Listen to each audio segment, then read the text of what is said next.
Magandang araw mga kaibigan. Samahan niyo po akong muli para sa isang kwento ng pag-ibig na tiyak nakapupulutan ng aral at magpapaantig sa inyong mga puso. Pero kung bago ka pa lamang, ay pakilike po ng ating video.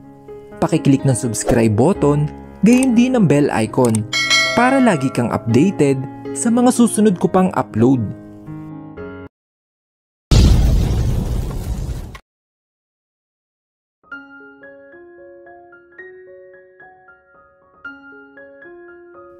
Nakatitig ako ngayon sa text ni Mateo. Kanina pa ako rito sa aking kwarto at nag-iisip kung anong isasagot ko sa text niya. Huminga ako ng malalim at hinintay ang kanyang reply. Miss na kita, Trisha. Namilog ang mata ko kasabay ng pagbilis ng puso ko. Mateo, bulong ko na lamang. Ilang saglit pa lamang ay biglang nag-ring ang phone ko. Nag-aarumentado ang puso ko, lalo na nakita kong numero ni Mateo. Siya ang tumawag. Tumikhi muna ako bago ko sinagot ang tawag. Hello? Palihim akong napangiti nang narinig ko ang kanyang boses. Papalabas na ako ng aking kwarto dahil tumawag si Mateo na papatungo siya rito. Hinanap ng aking mata si Elizabeth at nang nakita ko siya ay nasa may sala siya at kaagad ko siyang nilapitan. Anak? Nang nag-angat siya ng tingin sa akin, ay ngumiti ako. Why po, mami? Umupo ako sa tabi niya at saka hinaplos ang kanyang buhok. Napansin ko na naglalaro siya ng kanyang laruan. Papunta dito ang Daddy Mateo mo. Hindi ka ba magbibihis, anak? Namilog ang mga mata niya at nakita ko ang saya sa kanyang buong mukha. Nabitawan niya ang kanyang manika at saka buong buo akong nilingon. Talaga po, mami? Daddy is coming? Tumango ako sa kanya. Oo, anak. At sa tawag din ako pumayag na sasama ko sa Christmas party niya dahil sinabi niya sa akin na ipapakilala niya si Elizabeth sa kanyang pamilya. Sa totoo lang ay kinakabahan ako sa plano niya, pero dapat ko pa ba itong patagalin? Hindi habang buhay ay nakatago lang ang anak ko sa katotohanan. Hindi niya deserve na itago lang. Kaya kahit sobrang kinakabahan ako sa gagawin, ay sumang-ayon ako dahil tingin ko yun ang tama. Hindi ko muna iisipin na hindi siya tatanggapin. Ang akin na lang muna ay ang mangyayari. Saka na lamang siguro ang resulta. Talaga po, mami? Yay! Napangiti ako sa reaksyon ng anak ko. Ngayon ay sanay na si Elizabeth na may Mateo sa kanyang buhay at wala akong balak na buwagin pa ito. Nandito na si Mateo. Pasigaw na sambit ni Nanay Flora na nasa pintuan. Mukhang nagluluto si Nanay Flora dahil may dala pa siyang sandok. Muntik pa akong mabangga ni Elizabeth nang bumungis niya ng takbo palabas ng bahay. Natawa na lamang ako na sumunod sa kanya. Naku, ayusin mo yan ha. Kinindatan ako ni Nanay Flora bago siya bumalik sa kusina. Kinagat ko ang labi ko at saka huminga ng malalim. Bakit ba ako kinakabahan? Nang nakita kong papalapit ang kanyang sasakyan, ay napasandal na lamang ako sa may pintuan. Habang ang anak ko naman ay naghihintay na huminto ito saka binuksan ang pinto. Napalunok ako na nagpark ito, hindi kalayuan sa bahay, at nakita ko kung paano tingnan ng ibang kapitbahay si Mateo. Daddy Mateo! Hello, Elizabeth! At nagpakarga agad si Elizabeth sa kanyang daddy. Tipid akong napangiti. Where is your mommy? Tanong ni Mateo na siyang ikinagulat ko. Nilingin ako ng anak ko at saka ako tinuro. Mommy! Kumislap ang mata ni Mateo nang dumapo ang kanyang mata sa akin. Kumislap? Baka guni-guni ko lamang iyon. Bumilis ang tibok ng puso ko nang unti-unti siyang lumapit sa akin kasama ang anak ko na karga niya. Umayos ako ng tayo at saka inilagay ko sa likod ng tenga ko ang takas na buhok ko. Hey! He huskily said. Good morning. Napalunok ako at napatingin sa kanya. Ngumiti siya sa akin kaya mas lalo lamang ako napalunok. Good morning. I'm sorry. Masyadong bigla ang pagpunta ko rito. Tumabi ako para makapasok siya. Okay lang Mateo. Tumikim ako. Pasok ka na. Tumango siya at saka pumasok sa loob. Huminga ko ng malalim saka sumunod na rin. Iho, mabuti at narito ka. Miss ka na ng anak mo. Pagtingin ko ay nakaupo na sa kandungan ni Mateo si Elizabeth habang nilalaro ang cellphone nito. Nang tiningnan ko si Nanay Flora ay tapos na pala siya magluto. Tumingin ako kay Mateo na ngayon ay nakatingin na sa akin. Kumain ka na ba? Hindi pa, Trisha. Agad niyang sagot sa akin. Nasa akin pa rin ang kanyang tingin. I am planning to order. Huwag ka nang umorder, iho. May luto ako. Baka gusto mong tikman. Pagpipresenta ni Nanay Flora. Tamang-tama ang pagdating mo dahil tapos ako sa pagluto. Nailang ako napabaling kay Nanay Flora nang hindi inalis ni Mateo ang kanyang tingin sa akin. Nanay Flora, ako na po maghahanda. Sabi ko na agad niya namang tinanguan. Mabuti naman dahil hindi ko talaga kaya ang ganitong atmosphere. Kanina pa siya nakatingin sa akin. Mabuti naman at nagtungo ka rito. Napansin ko na madalang ka nalang pumunta rito. Noon, halos dito ka na natutulog. Sabi ni Nanay Flora sabay tingin sa akin. Tumikim ako at tahimik na kumakain sa aking pagkain. Nagluto si Nanay Flora ng tinolang manok. Hindi ko alam kung gusto ba ito ni Mateo. Hindi namin siya naitanong. Baka allergy pala siya rito kaya nagdadalawang isip ako na binalingan siya. Mateo, ayos lang ba sa'yo ang ganyang ulam? Tanong ko sa kanya. Gulat siya na bumaling sa akin. Oo naman. Nanliit ang mata ko at napatingin sa pinggan niya.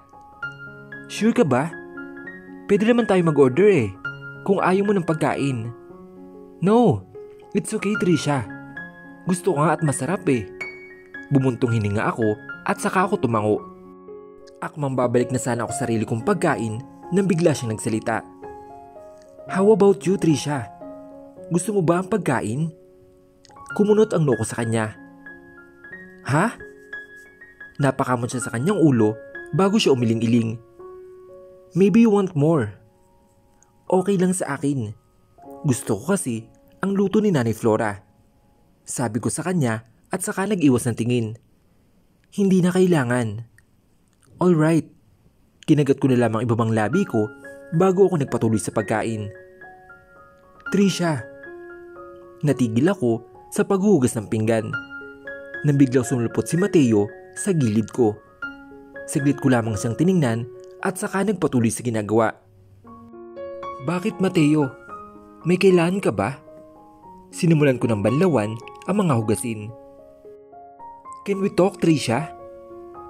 Ano ba ang pag-uusapan natin, Mateo? Malamig na sambit ko sa kanya. I want to talk you alone, Trisha. We are alone, Mateo. Natatawa ko na sabi sa kanya. Tayo lang naman dalawang narito ngayon Narinig ko siyang bumuntong hininga bago niya isinandal ang kanyang sarili sa may rep na katabi lang ng lababo ng bahay ni Nanay Flora. Trisha, hindi ako nagsalita at hinintay na lamang siya magsalita.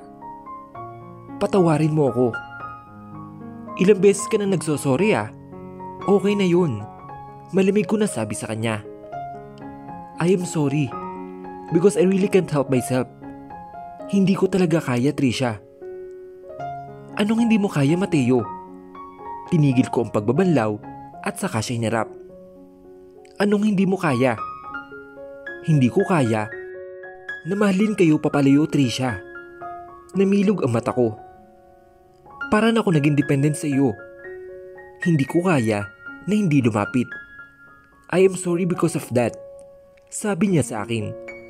Yumuko siya at saka ang kanyang kamay ay pinaglalaroan niya. Kinagat ko ang ibabang labi ko at saka paunti-unti ay kinuha ko ang kanyang kamay na nalalamig. Gulat siya na napatingin sa akin. Trisha? Natatakot lang naman ako, Mateo. I know. I'm sorry. Pero hindi ibig sabihin na nawala ng feelings ko sa iyo, Mateo. Yumuko ako. Takot lang ako at masyado lang ako nadismaya sa ginawa mo. Nang nagtama ang paningin namin, ay nakita ko ang pamumula ng kanyang mata. Napasingap ako. I know. I am sorry. I was selfish. Sarili ko lamang ang iniisip ko noon. Hindi ko man lang inisip na may pangarap pala ang babaeng binuntis ko. Okay lang yun. Yumuko ako. Binigyan mo naman ako ng Elizabeth, kaya ayos na yun. Nang dahil kay Elizabeth ay marami akong natutuhan sa buhay. Na tingin ko ay babaunin ko hanggang sa ako ay mawala ng hininga. Hinawakan niya rin ang kamay ko at saka hinigpitan niya ang hawak. Napapikit ako. Marami akong kasalanan sa iyo, Trisha. Hindi ka nakapag-aral sa college. Maaga kang naging ina at hindi ka nabigyan ng pagkakataon na abutin ang mga pangarap mo. I was cruel for stealing it from you. Does it matter, Mateo? Napasingap siya. Oo, sinisisi kita. Pero kung sisisihin kita, parang sinisisi ko na rin ang existence ni Elizabeth. Kung hindi ka nag-exist, malamang walang Elizabeth sa akin. Elizabeth is my happiness, Mateo. Kaya kahit ano pang sisi ang ibato ko sa iyo, kung wala ka, wala ring Elizabeth sa buhay ko. There will be no angel in my life who changed me. Hindi ko man naabot ang pangarap ko sa buhay, pero may Elizabeth ako. Iyon ang importante sa akin ngayon, Mateo. Nangilid ang mga luha ko sa aking mga mata. Noong nabuntis ako, ay unti-unti ko nang tinatanggap. I embrace the word of being a young mom. Siguro mali ako sa ginawa ko na pagtatago sa kanya. But that was the only way to protect her and my family. Hindi ko siya intensyon na itago habang buhay. I know, Trisha. Kaya wag na tayo magsisihan sa mga nangyari. Napatawad na kita, Mateo. At napatawad ko na rin ang sarili ko. Salamat, Trisha. Namula ang buong mukha ko nang narealize ko ang buong ginawa ko. Nag-iwas agad ako ng tingin, saka nagpatuloy sa pagbabanlaw. Sa gilid ng mata ko ay nakita kung paano sumilay ang ngiti ni Mateo sa kanyang labi. At maya-maya ay naramdaman ko ang mga kamay niya na pumupulupot sa bewang ko.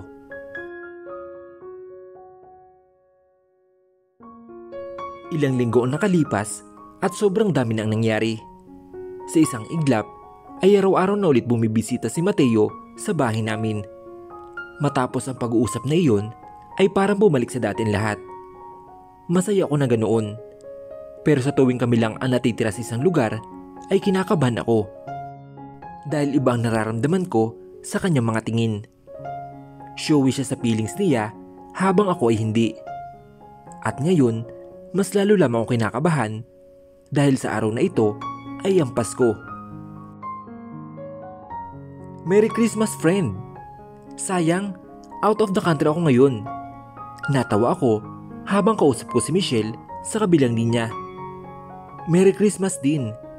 Enjoy ka riyan kung saan country man iyan. Hay, mas gusto ko dyan sa Pilipinas eh. O, di umuwi ka. Batiin mo rin ang inaanak mo. Sabi ko sa kanya at hinanap si Elizabeth sa paligid. Mukhang wala pa rito. Kasama yata si Mateo. Uy, panunokso niya. Mukhang may nagkabalikan. Hindi naman kasi kami naghiwalay, Michelle. Talaga ba? Humalakak siya. Basta maging careful ka lang ngayon, Trisha. Huwag mong hayaang alipinin ka o kawawain ka ng pamilya ni Mateo, lalo na sa mami niya. Sus, kung nandyan ako, ay baka nirasbakan ko na iyon. Face off kaya sila ng mami mo. At humalakak siya sa kabilang linya. I am happy for you, Trisha. Biglang sumiryoso ang boses ni Michelle. I am happy for you talaga. Legit, no lies. Natawa ako.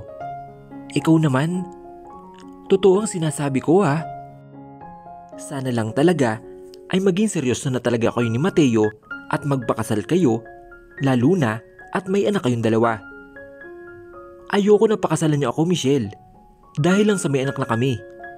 Sabi ko at nakaramdam ako ng kirot. Gusto ko na pakasalan niya ako dahil mahal niya talaga ako. Mahal ka naman yata ng tao ah. Hindi ka naman nun hahabulin kung hindi ka niya gusto. Ang dali-dali lang kunin ni Elizabeth mula sa'yo, ngunit hindi niya ginagawa. Hindi ako nagsalita. Hinayaan ko lamang liparin ng malamig na hangin ang nakalugi na buhok ko. Mahal ka nun. Pero kahit mahal ka, huwag kang bibigay agad ulit. Baka may bagong baby agad. Gosh, Trisha, baka maunahan mo pa ako. Baka makatatlong baby ka na ay wala pa rin ako.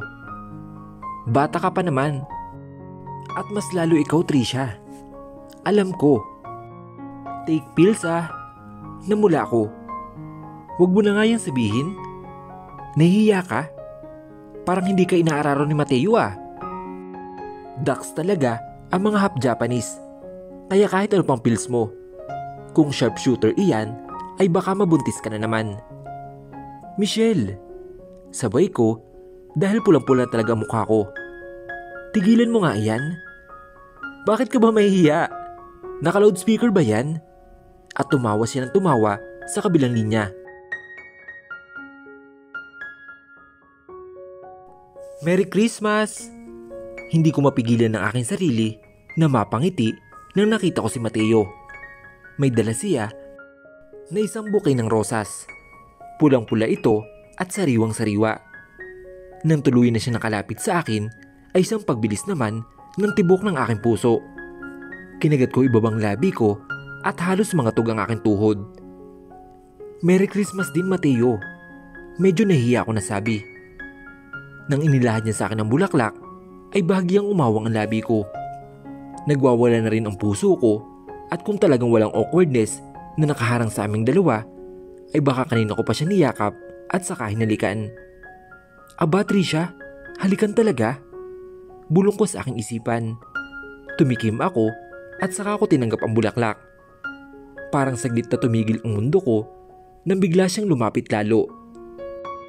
Tinagilid niya ang kanyang ulo at nagwawala lalo ang puso ko nang hinalikan niya ako sa magkabila kong pisngi. Saglit lang iyon dahil lumayo agad siya. Yumuko ako at halos hindi na siya matingnan. Lumunok ako at saka tumikim.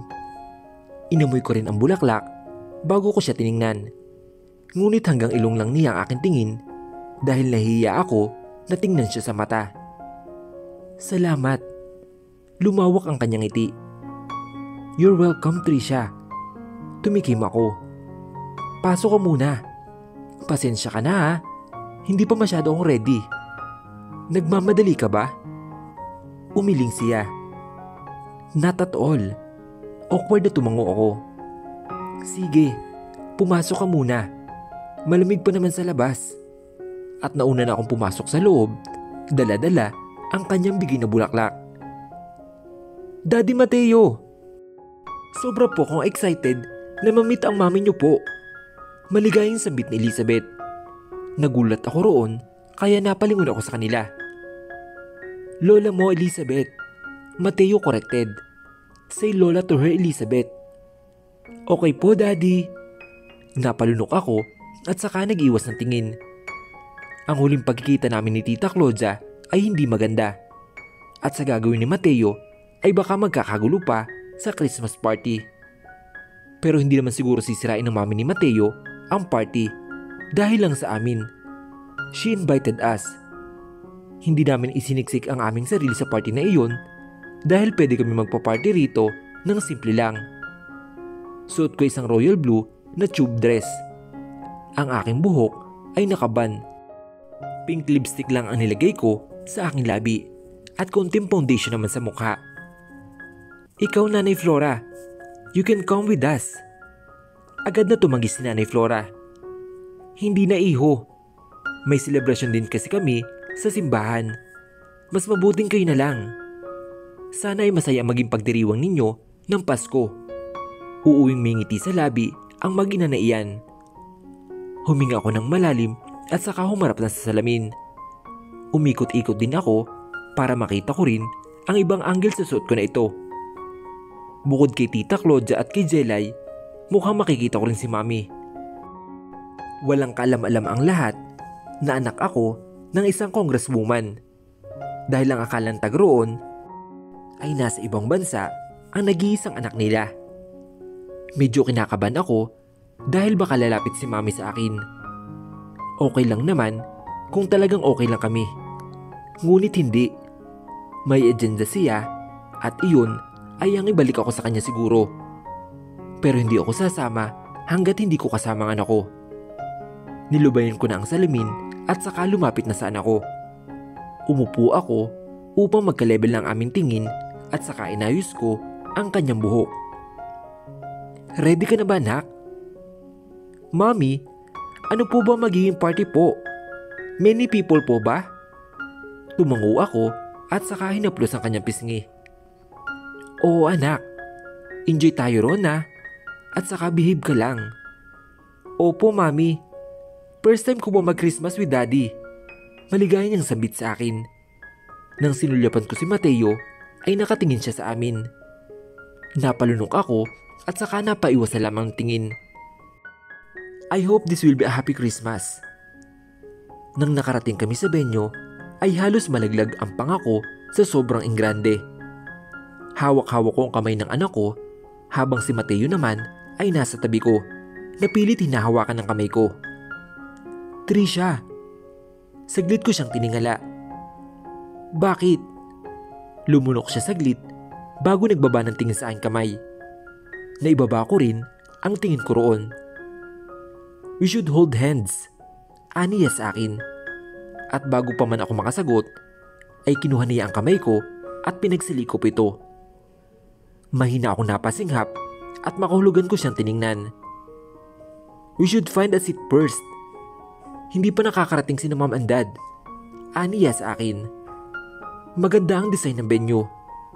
Red at gold ang kanilang color at Christmas na Christmas ang tema. May malaking stage at may malaking screen. May dalawang malalaki at mahahabang hagdanan. May malalaking chandelier sa may kisame. Carpet ang nakalagay sa bawat hakbang ng bawat hagdanan. Ang mga lights ay may halong dim at maliwanag na maliwanag. Marami na ang mga tao kahit wala pa ang mga parents ni Mateo. Siguro ang kadalasang iniimbita rito ay mga mayayaman na tao at saka mga empleyado. Habang hinihila ko ni Mateo ay nagpalingalinga ako.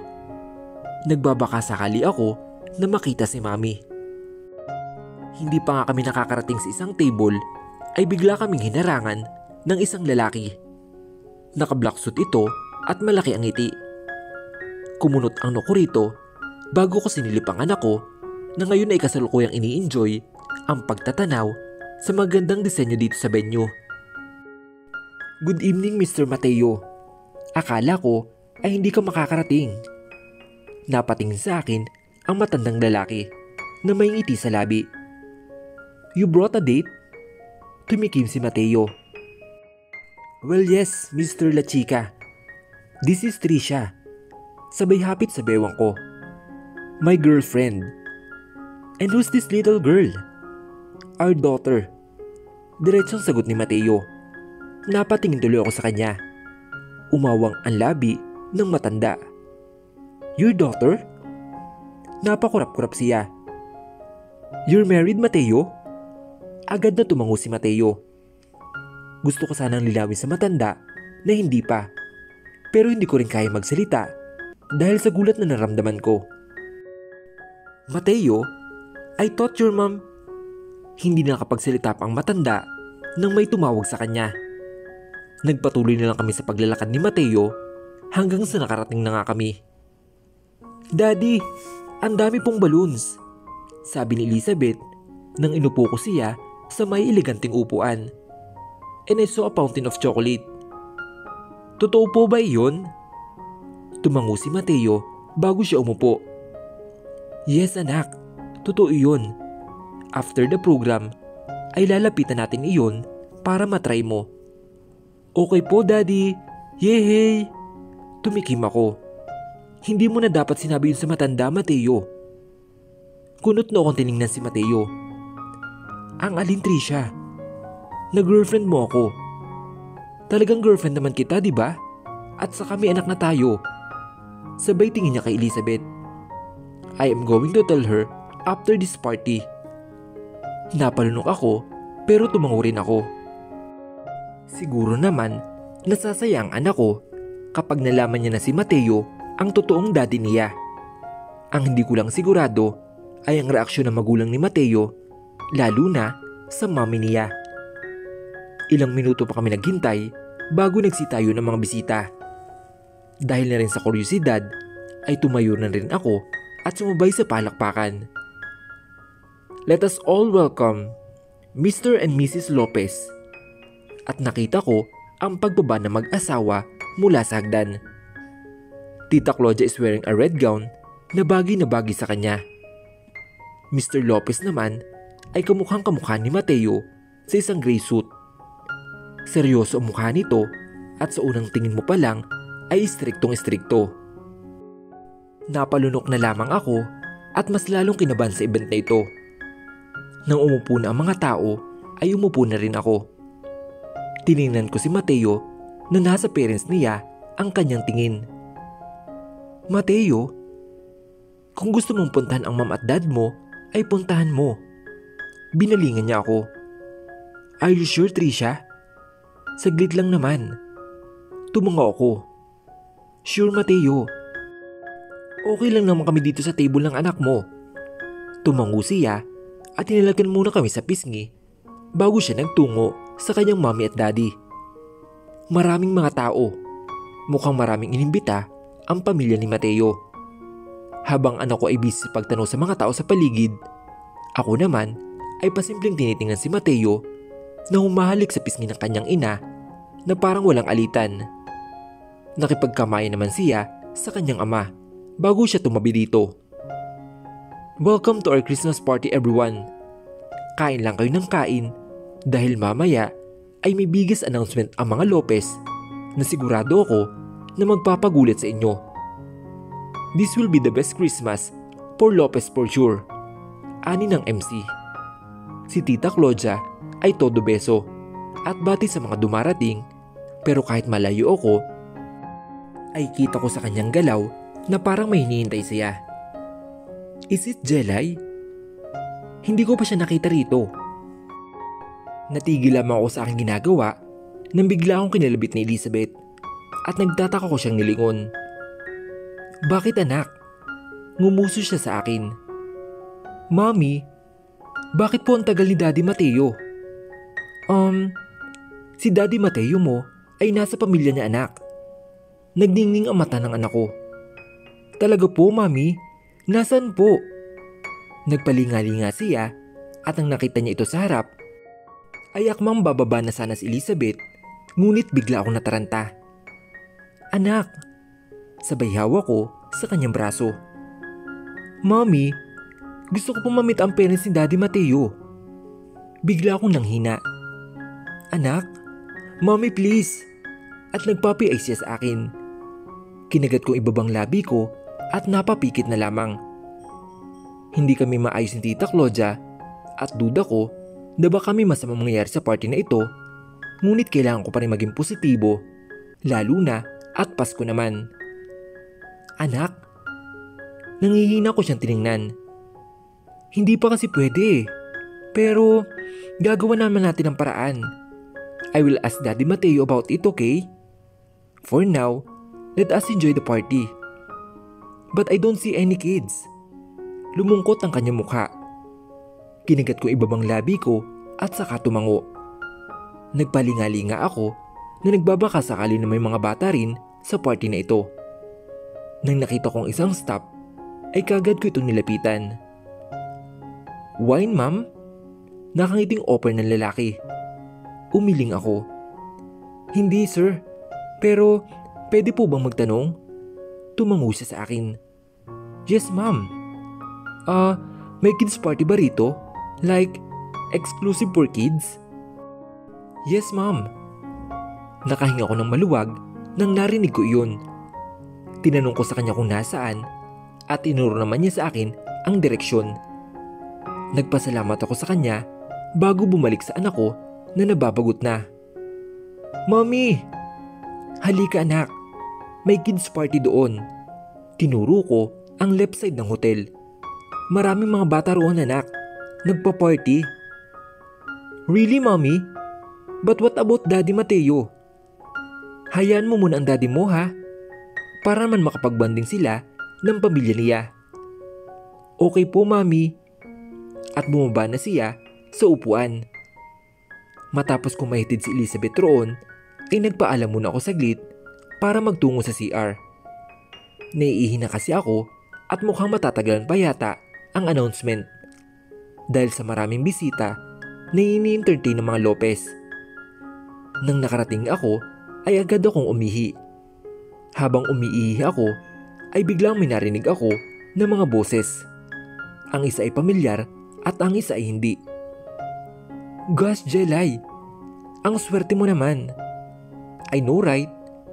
Boses ni Jelay at saka humalakak pa ito. "OMG, does it mean ikaw talaga? At hindi ang babae na sinasabi mo na may anak na?" "Yes. Hindi naman tanga si Mateo no?" Kumuyom ang kamao ko. Alam ko kasi na ako ang pinag-uusapan nila. At talagang dito pa. I know. Ang yaman-yaman ni Mateo. Tapos papatol siya sa isang babaeng may anak na. Kaya hindi ka talo, Jelay. I bet you are more beautiful than her. I know. Mas maganda nga ako sa kanya. Kaya lang ay mas malandi siya sa akin. Kaya siguro niya nakuha si Mateo. Pero sa huli, ako pa rin ang pipiliin na Mateo kasi ako ang gusto ni Tita Claudia. OMG! Shut up na muna tayo at magre-retouch na ako. Excited na ako sa announcement. Ano kaya iyon? Bakit hindi mo masabi sa akin, Jelay? Masyado ba yung swerte sa iyo? Of course. Super duper swerte. Kaya hindi ko muna sasabihin sa iyo. At naghalakakan sila. Tiniis ko muna ang sarili ko sa loob ng CR. Matagal kasi silang umalis at nagkukwentuhan pa sa mga bagay-bagay. Nang nakalabas na sila ay saka ako lumabas ng CR at saka dumiretso sa may malaking salamin. Maybe I should stay away from people like her. This is a Christmas after all. Inayos ko na lang ang buhok ko at bago pa man ako makatalikod ay nakita ko sa salamin ang nakalukip-kip na si Jelay. Nanlaki ang mata ko. I was right. Nandito ka nga. Ngumisi siya at saka humakbang papalapit. Nakita ko rin na tiningnan niya rin ang suot ko. Ang ganda mo naman sa suot mo. Hindi bagay sa'yo. Huminga ako ng malalim. Pati ba naman Pasko ay hindi mo palalagpasin, Jelay? Nang nakalapit na siya sa akin ay sinilip niya ako. Of course, papalagpasin ko, Trisha. Hindi naman ako masyadong masama. Alam mo kasi, may good news kasi na darating sa akin. My dream will become true. Okay, sure mo lang. Nalaglag ang panga niya. Napangiti naman ako saka hinarap siya. Sana naman ay matuloy din kung ano man ang swerte na iyan sa buhay mo, Jelay. Dahil wala naman akong pakialam. Nagtaas siya ng kilay sa akin. Tingnan lang natin, Trisha. Kapag narinig mo ang announcement, you cannot say na wala kang pakialam. Dahil sisiguraduhin ko na iiyak ka, Trisha. Nilakayan niya ako ng mata bago siya padabog na tumalikod sa akin.